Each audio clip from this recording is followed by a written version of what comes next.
under the light of a full moon at midnight on the 14th of November 2016. A colossal earthquake descended upon the small and bustling town of Kaikoura, tearing structure from foundation, land from sea, and plunging the local area into darkness.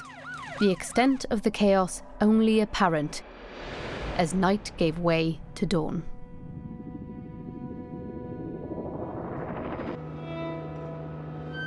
The earthquake, its tsunami, and continually large aftershocks brought havoc throughout the community, both human and wildlife alike.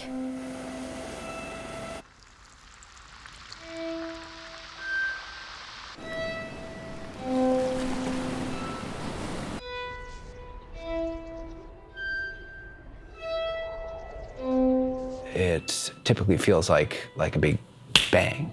You know, like if you're in your house, like a truck has just hit your house or something like that. It really just affirmed just how mortal we all are. There was no way that we were able to predict the Kaikoura earthquake. Even if the fault that it started on, even if you could look at it and say this one was close to rupturing, we had no way of knowing that it was going to do that one, and then rupture this one, and then this one, and then 21 faults later, we were going to have a 7.8 earthquake.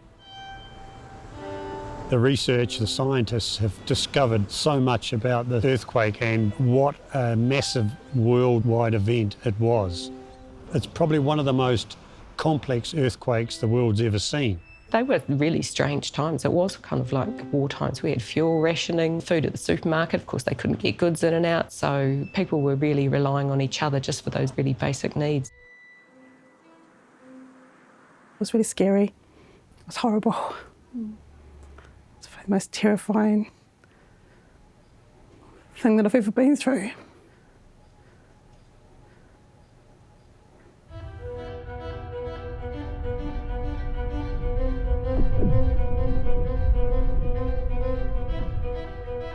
New Zealand, known as the land of the long cloud, holds many a wonder to the eye.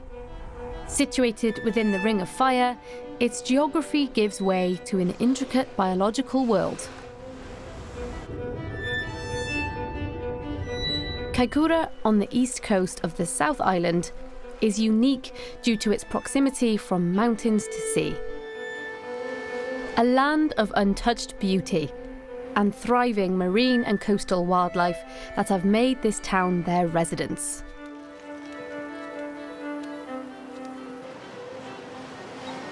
The submarine canyon, just 0.3 miles off the coast, creates the building blocks for a wide diversity of life. This canyon is like any seen from land, with a large valley and smaller stream-like gullies. As you go deeper into the canyon, there comes a change in marine life, a mosaic of different communities throughout the large structure. What we found in 2006 from doing a survey there was that there is a very rich community that lives within the seafloor. It's lots and lots of animals processing that high carbon environment in which they live in. And they represent a very high biomass, which turns out to be one of the highest biomasses that's been recorded in the deep sea. Some of those organisms include things like polychaete worms, so there's the bristle worms that move in amongst the sediment, also sea cucumbers. The whole ecosystem is in some way connected. The jump from those organisms which live within the seafloor to larger things like squid and whales is perhaps not as straightforward. And those organisms are largely going to feed on animals which live within the water column, not that are associated with the seabed. And so the link there is through the phytoplankton to the zooplankton to small fish, etc., which is then fed on by whales and squid and such like.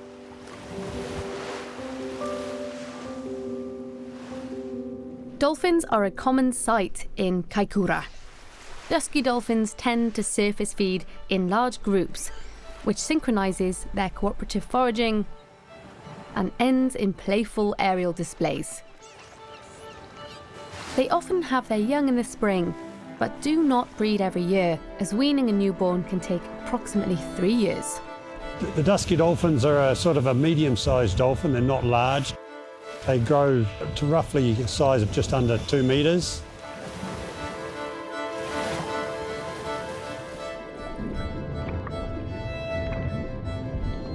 The dusky dolphins are one of the most acrobatic of the dolphins.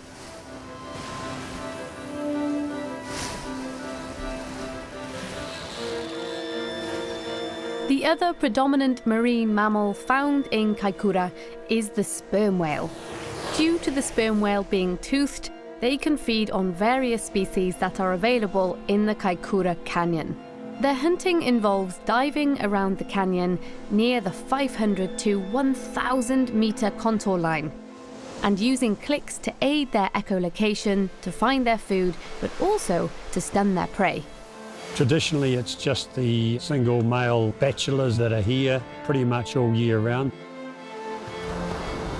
And then as they reach maturity, they move away.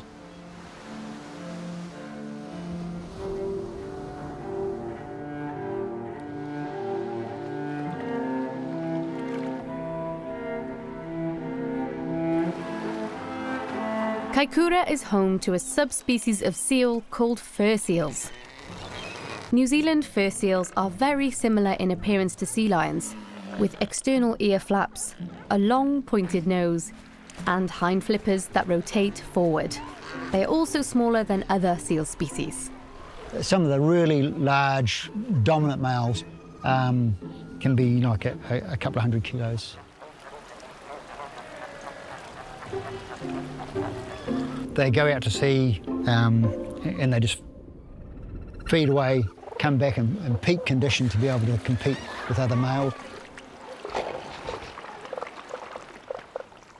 The females will go out to sea, feed on fish for probably 3 or 4 days sometimes, and they'll leave the pup tucked away, just out in the rocks near a pool generally, and the pups will just lie there. And then they'll come in and then they'll suckle it for virtually 2 days constantly. And then all of a sudden they'll stop and they'll go out to sea and to build up reserves. In that time, you end up with a lot of pups that get reported that are really thin, sick, but it's part of a natural process.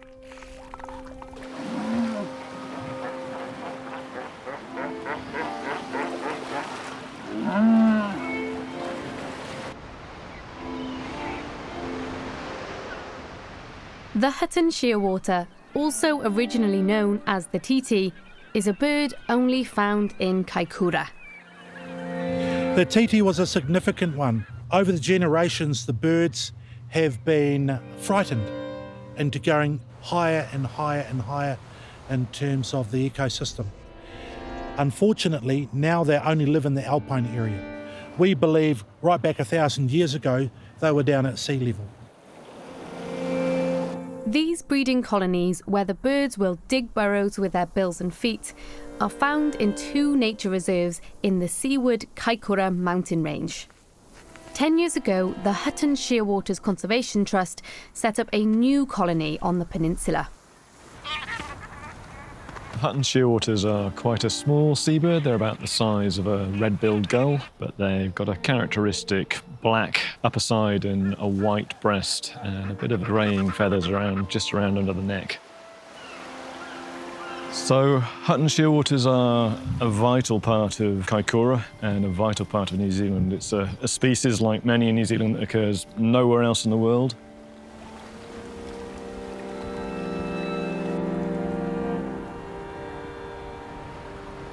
New Zealand is home to 1/3 of the world's penguin species, with half of these being found nowhere else in the world. Sadly, 10 out of the 18 species of penguin are now under threat of extinction.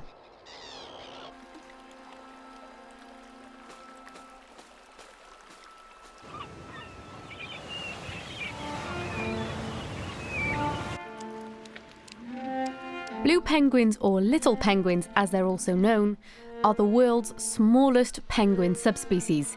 At a height of 25 centimetres and average weight of 1 kilogram, their name not only denotes their size, but also the colour of their plumage, being a slate blue colour everywhere other than their white belly.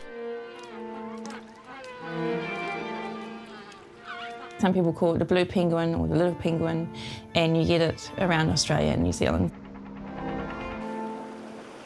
They're a local species, they don't migrate. If you find a penguin, its home range is in this area. So they don't range too far out to sea, they can go a few kilometres out. The young birds are much bluer, they're this really bright iridescent blue. The adults are quite a dark blue with white.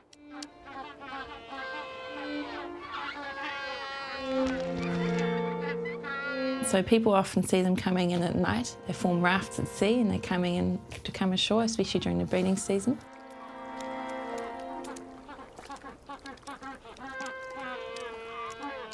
Then you can hear them congregating, assessing the situation on land. Is it safe to come ashore?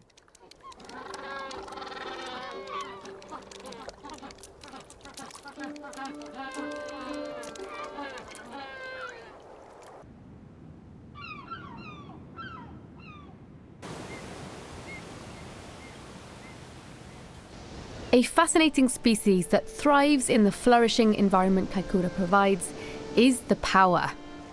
A paua is a shellfish. It's a univalve, which means it's just got one shell that sticks to the rock. A paua is a member of the abalone family, and our version of the abalone, or paua, is black-footed. So it's a round shell with a black foot, a black meat, which is eaten.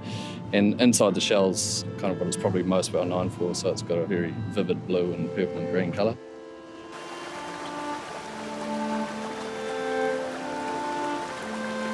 The beautiful mountains and rock formations in which these organisms live have all been formed over time by gradual geographic changes, often caused by the movement of tectonic plates. The whole basics behind why earthquakes happen ultimately comes down to plate tectonics. So the entire surface of the Earth is broken up into these tectonic plates. Some are quite big, like for example the Pacific plate, which pretty much covers the entire Pacific Ocean. And then you have other smaller plates, we even call them microplates, which might be the size of a small country or something. Beneath the North Island, there you have the Pacific plate is pushing down or subducting beneath the Australian plate, as we call it. And so the Kaikoura earthquake happened in the crust that was above where those two plates meet. So you get sort of this competing of one plate going under, one plate going over top, and then these two plates also sliding past one another, and basically everything really crumpling up like a giant car wreck. So in that first day, there certainly would have been thousands of aftershocks. There were certainly at least a couple that were over magnitude 5. There would have been a number of them that were over 6. There was one large block, we're talking like kilometers long block of rock that just seemed to almost pop straight up, by a few meters. The days following the earthquake, one of the first things that people noticed was the paua that had been lifted out of the water. Mainly they live in about sort of the 2 or 3 metre mark. And with the earthquake and the uplift that happened, which was up to 2 or 3 metres in some places, obviously caused a high mortality of paua in those areas. And also significantly it caused the loss of all that habitat. People realised that there was a lot of paua out of the water that were going to die and could potentially be saved. So there was a lot of paua moved, and we think that the ones that were moved did quite well. Unfortunately, it was really hot and dry days following the earthquake, so those are two factors which paua don't really like. So it was a bit of a rush to get them back in the water. It's a natural disaster, and we've had this big mortality, and we need to be very careful how we sort of approach any introduction to fishing again. But the best thing that we can do is to close the fishery, and that's what's happening at the moment. So it's just a matter of being patient and collecting all the data we can and taking it from there.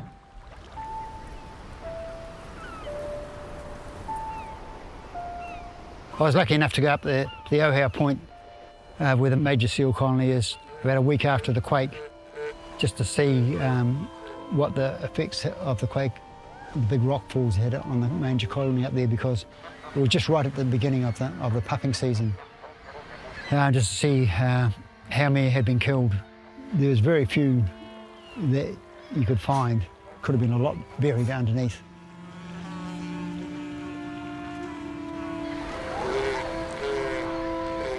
Areas like down here, there's just far more habitat for them to be on. Like with the uplift in rock, there's far more rock available for them. There's far more pools that are there. So it hasn't made any difference whatsoever to breeding areas apart from what happened at Ohau Point. Yeah, it was. It's fortunate in some ways. The habitat's gone and new habitat's been created in other areas.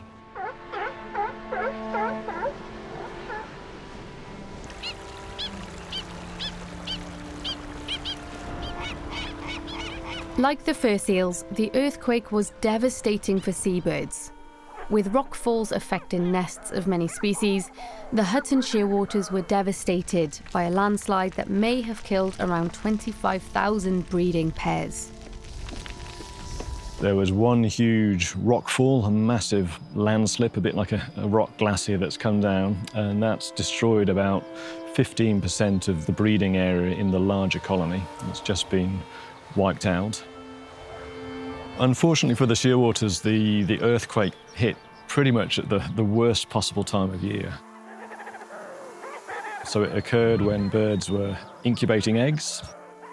The shearwaters dig burrows, so at least a male or a female from each pair was sat on the egg underground in a burrow when the earthquake hit. It came on so quickly. It was a really violent quake, you know, just went boom, like a freight train, and the shaking was so violent, I think very few animals would have had a chance to get away.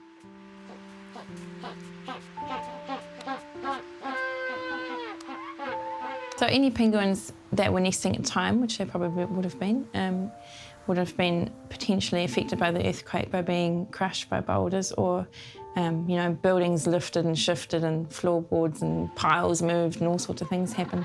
So any penguins in that scenario would have been at the very least injured.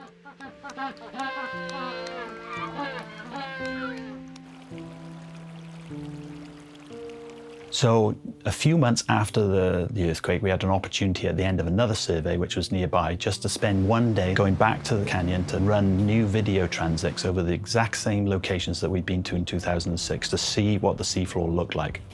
And what we saw then was actually nothing. Those animals I talked about earlier would leave little holes and marks on the surface where you could see where they existed beneath the sediment. And now there was none of those. All you could see was a flat, featureless sediment.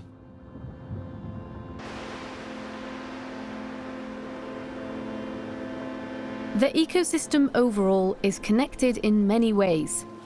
So while the disappearance of the ocean floor caused by the earthquake directly affected smaller animals, cetaceans such as the dusky dolphins and sperm whales found in Kaikoura have also been affected. The resident sperm whales have been recorded spending a longer time diving for prey. The disappearance of the canyon floor had effects of the food chain.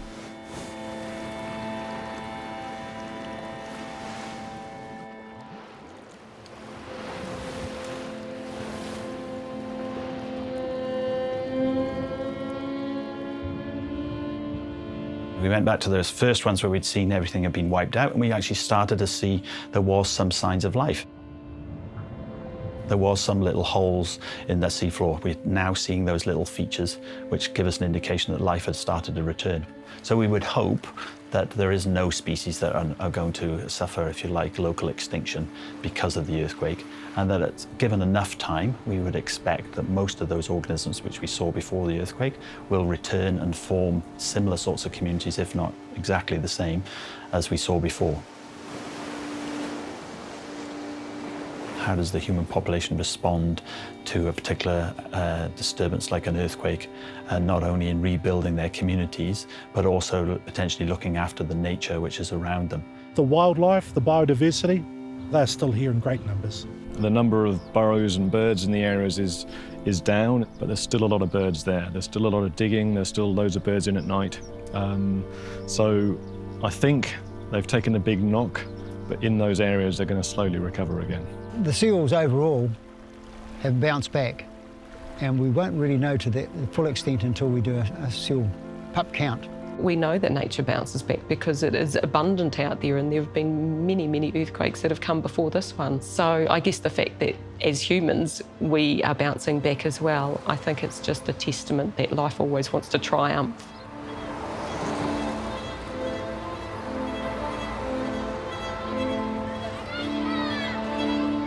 Many people know the obvious threats facing ecosystems on this planet.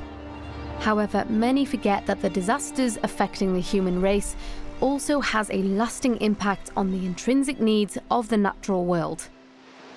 Hurricanes, earthquakes, war, and nuclear blasts affect every living being. Every day, we are losing up to 200 species. This era of mass extinction is very much related to human activity. But nature, given time and help, can recover. The community of Kaikoura and its wildlife are proving just that. With human intervention, such as a ban on collecting power and the man-made Hutton Shearwater colony, we can hopefully create a buffer. Nature is very elastic and can continue to bounce back where it can.